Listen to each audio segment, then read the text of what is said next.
Good morning and welcome to the Spheria Emerging Companies Full Year Results Shareholder Conference Call. My name is Chloe Tilley and I'm a member of the Pinnacle Listed Products team at Pinnacle Investment Management. Today I'm joined by Adrian Whittingham, Director of the company, and Matthew Booker and Marcus Burns, co-founders and portfolio managers of Spheria Asset Management. Over the next roughly 30 minutes, Adrian will cover off the 2019 financial year results for the company, and Matt and Marcus will share their insights into the underlying SEC portfolio. And finally, we'll open the line to questions. Shareholders should have received an email with a copy of the presentation to accompany this call. However, you can also access a copy on our website, spheria.com.au, or the ASX website by searching the ticker SEC. I'll now hand over to Adrian. Thanks, Chloe, and good morning, shareholders. I'm going to refer to page 3 of the presentation, which details the full year results for the 2019 financial year. As you can see on that slide, the company delivered a net profit after tax of $3.2 million, with company performance of 0.1% and portfolio performance of 1.8%. There will be a slide further in this discussion, and also Matthew and Marcus will refer to the performance of the company. You can also see on this slide that we declared a final dividend of 4 cents. That brought the annual dividend to a total of 6 cents, which is a yield of around about approximately 3.4% for the full year.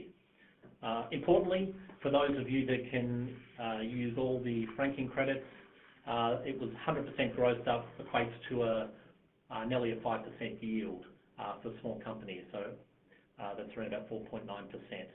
So quite a positive and strong yield from a small company LIC.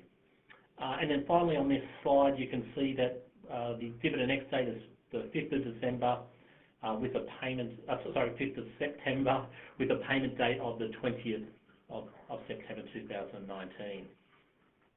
If we move through to slide 4, this breaks down the NTA for the full year.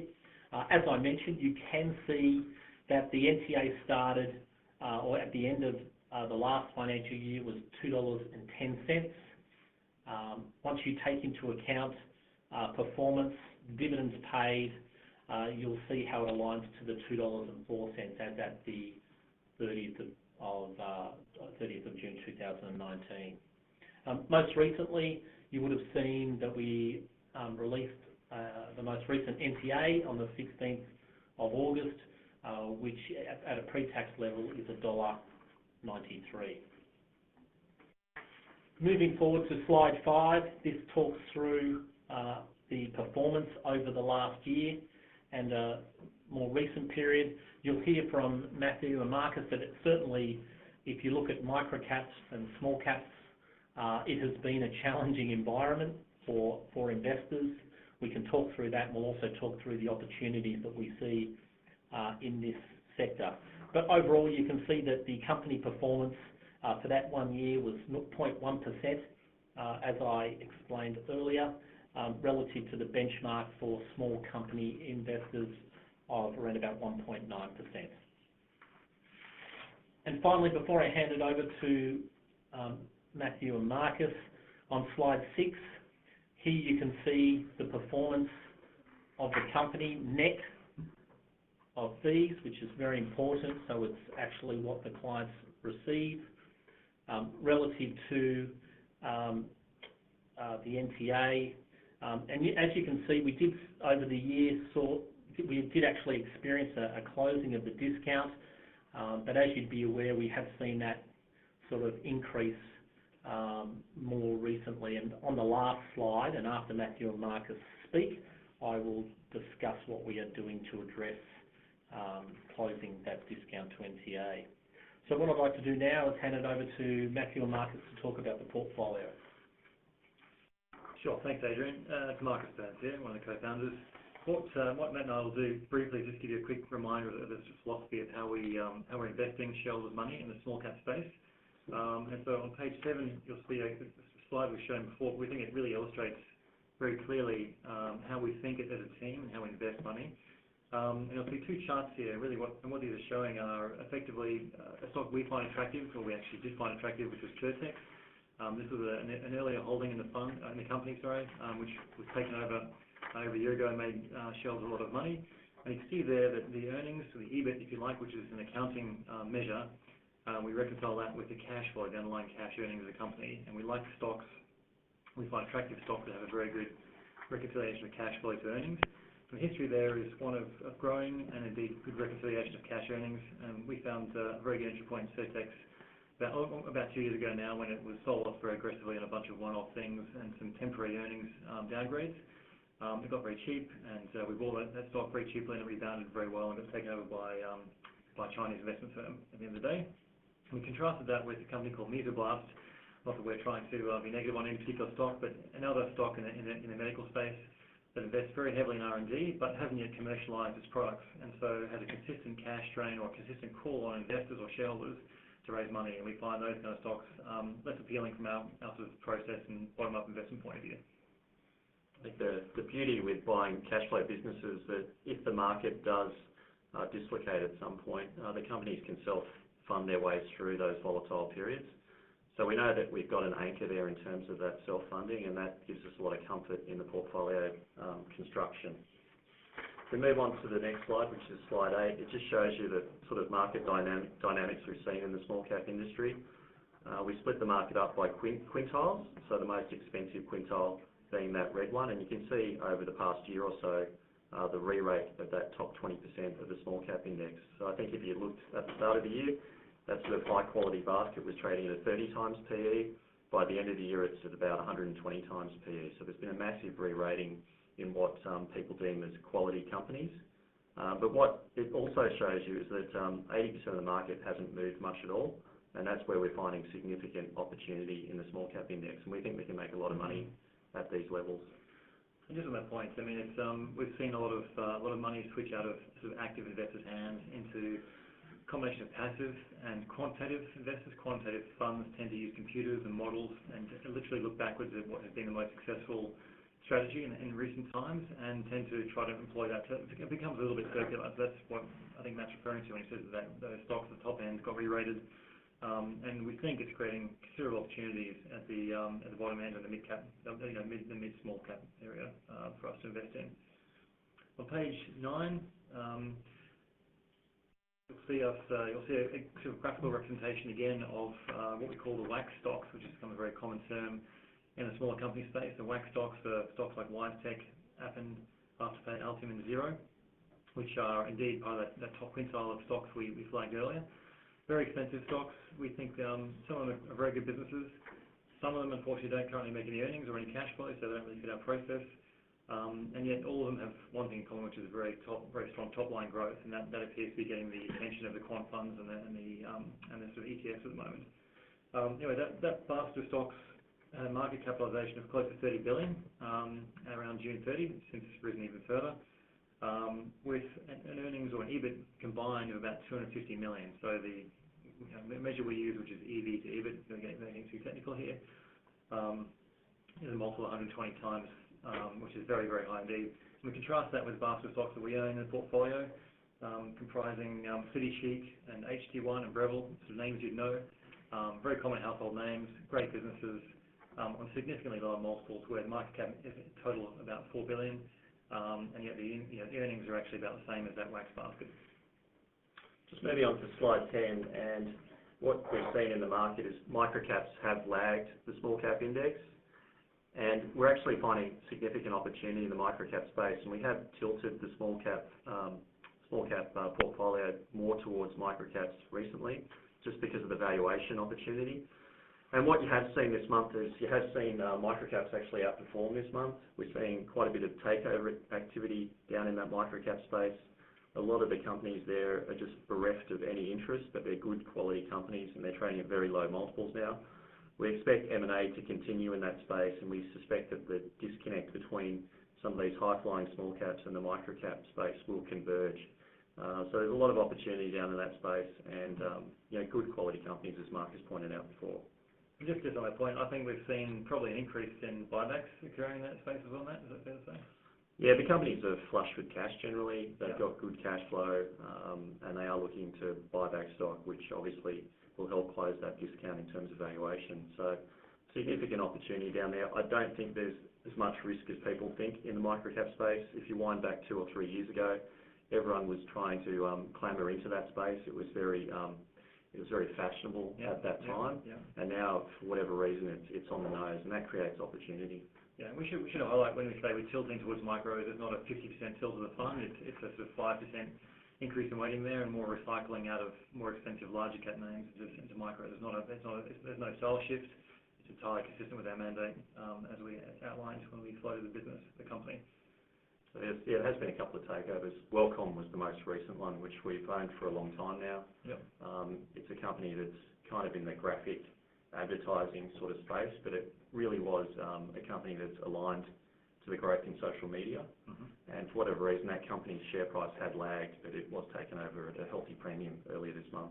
And obviously GBST was taken over, or is in the process of being taken over, and is owned by FUC. Yeah, so that was another good one. So we are seeing some takeover activity in that space. Just moving on to the company positions on slide 11, just shows you the diverse nature of the portfolio. We've got everything in there from a metals recycling company to a fund manager to a cheese milk processor.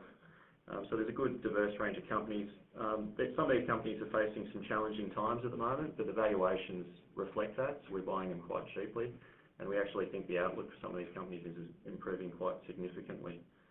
Some of these assets just can't be replicated. I mean, a Blackmores brand is a synonymous brand in that space. Sims Metal has awesome land bank and a very valuable land bank, which people don't seem to value. So that's a fantastic business, which is the second largest player in that recycling industry in the world. And then a Monadelphous Group, which is fantastic at what it does in terms of engineering construction in the mining service space. We think that mining service space is going to pick up dramatically in WA with the outlook for iron ore being particularly strong. So a diverse set of companies with improving conditions going forward, we think. Yeah, as with technology companies, and as well as Class Limited and Technology One. So it's just important to emphasise that Matt and I and the team, we try to blend the sort of value and growth attributes through the portfolio. We don't want to become too extreme in our views, but the common trait through all the stocks is they do generate great cash flow. We can value them, and the balance sheets are, in most cases, net cash, or certainly not very highly geared, which we think gives us great underpinnings in a tough market environment if we go into one of those.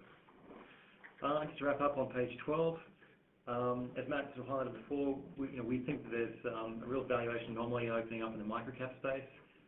We've shifted the portfolio, or we're finding 1 or 2 new ideas down there that we think are really attractive. The prevalence of M&A appears to be expanding to microcaps. It's been pretty rife in small caps and some mid caps for the last couple of years. And with that gap opening up, we're starting to see more activity from foreign corporates and private equity shifting down into that microcap area. As a reminder, we look for great cash flow businesses, strong balance sheets, and we believe valuations do matter long term. So all of our portfolio has a model on it, and we do value stocks, and we think there's decent upside, and in fact increasingly so in the microcap space, we're finding good upside. As Matt said, some of the stocks we have in the portfolio appear to face short-term challenging outlooks, but in many cases that's more than discounted in the share prices, and because the balance sheets are always very healthy in these companies. They do make cash flow. They can survive any downturn, and we think the fund is the company is well positioned to prosper in the next year or two. With that, I'll hand back to Adrian. Great, thanks, Marcus. Finally, as part of this call, I just wanted to touch on the initiatives that the company has taken in regards to closing the discount to NTA. As you can see on slide 13, we have it as sort of 3 pillars. The first is shareholder engagement. The second is in regards to capital management, the use of the buyback, which started the 1st of July 2019, and then obviously increasing alignment with shareholders. So in regards to the first one, shareholder engagement, look, one thing we'd love to achieve is that we've noticed on the register we only have around about emails from 30% of shareholders. So we would love to receive your email so that we can communicate very effectively with you. So for those of you on the call or listen to it after this live call, please engage with the Pinnacle listed team to provide those email addresses.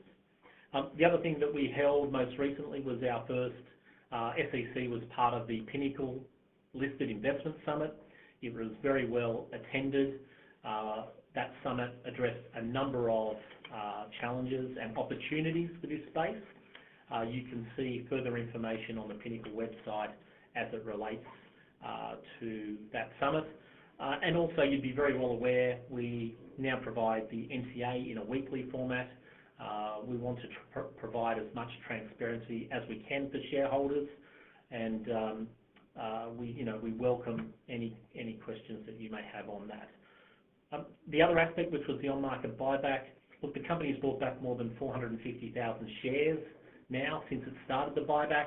We did see a narrowing of the discount to the NTA, went closer to 10%,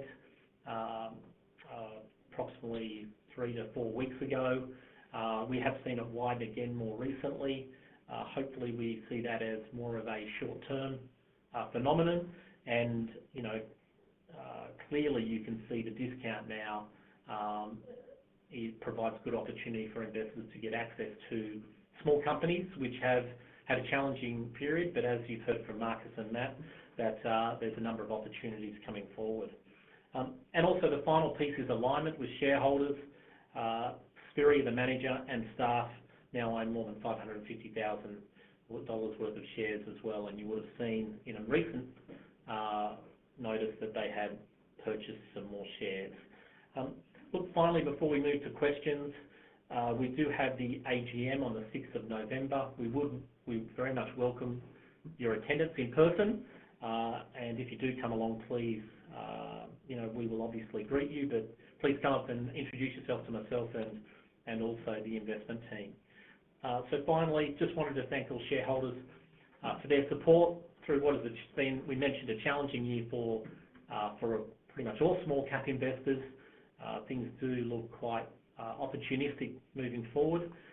So very much thank you for your support, and look forward to continuing working with you for this financial year. I will now hand it over to receive questions from shareholders. Thank you. Thanks for the presentation. I just had a question on slide 4. So the portfolio performance seems to be, I think, 3.9 cents, but then the tax paid is 3.2 cents, which seems very large to me. Would you be able to just clarify or explain that, please? The tax paid is on capital gains and income, such that the company is accruing franking credits when it pays tax. So there are surplus franking credits above what is currently being paid with the dividends.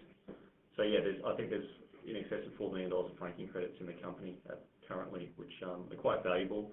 Obviously, the board could look to capital management plans in the future to release those franking credits, but at the moment, that they are quite valuable and they're sitting in the balance sheet. Oh, hi there. Very good presentation. Thank you very much. I was wondering, to what extent do you have capacity left in the strategy to help to grow the company's size? Oh, that's a good question. Look, we're, I think the total AUM is about 125, 130, give or take. We have around probably 150 million in total in small cap capacity left as a firm.